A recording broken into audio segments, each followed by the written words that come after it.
na tayo ng ating mga mambabatas na talagang yung dalawang bagong halal na mambabatas ngayon na galing sa party list ay mukhang magiging kabilang na talaga sa prosecution team para po sa impeachment ni VP Inday Sara Duterte. Ang atin hong binabanggit ay ang magiging representante ng ML. Ito po yung Mobile Legends party list. Mobile Legends? Mga naglalaro ng Mobile Legends. Hindi po, ano nga ba yan?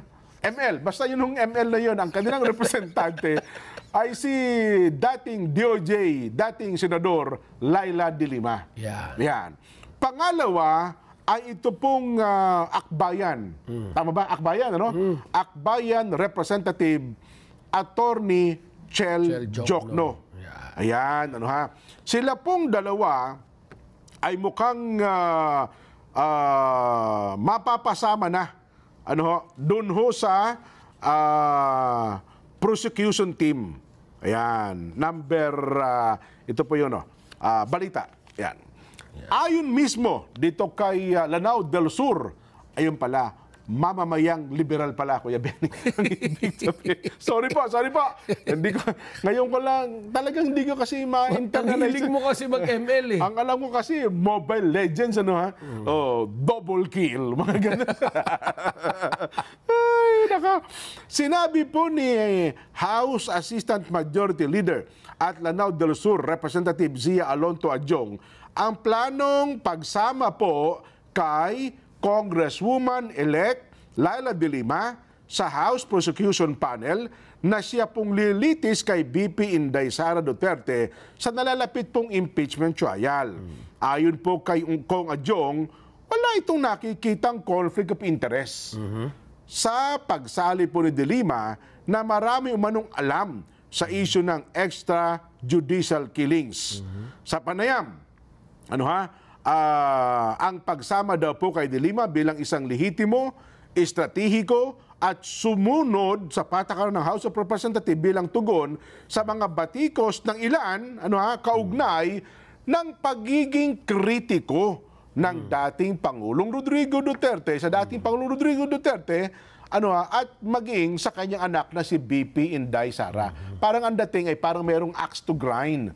Itong si Secretary Laila De Lima. Magiging Magiging paktual pa ba?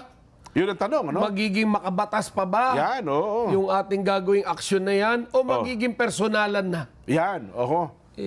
Wag naman sana. Kasi, speaking of, again, bukod kay Secretary Laila De Lima na magiging congresswoman, in fairness na tayo, wala kami masamang tinapay sa bagay na ito. Yung Chel Jokno, noon pa man, ay talagang alam nating kontra ito sa mga Duterte. Yes. Aywan ko lang, sa bagay kasi, dalawa na kasi ang katauhan ng isang congressman at pagiging abogado.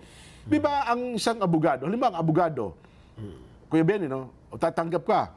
Tapos yung abogadong kukunin mo, ang gusto ba, halimbawa, kakasuhan mo ako, ang hahanapin mo bang abogado yung, ito si attorney ganito kasi galit ito kay Jen eh. Kukunin ko itong abogado kasi mayroong ito, may interest ito, may personal na galit ito kay Jen eh. Di ba? Hindi dapat ganun eh. Ganun ba? Dapat itong attorney to, itong kukunin ko dahil magaling ito. At alam kong kaya na ito ipaglaban yung kaso ko. Dapat ganun. Hindi dahil siya ay mayroong personal na galit o sama ng loob.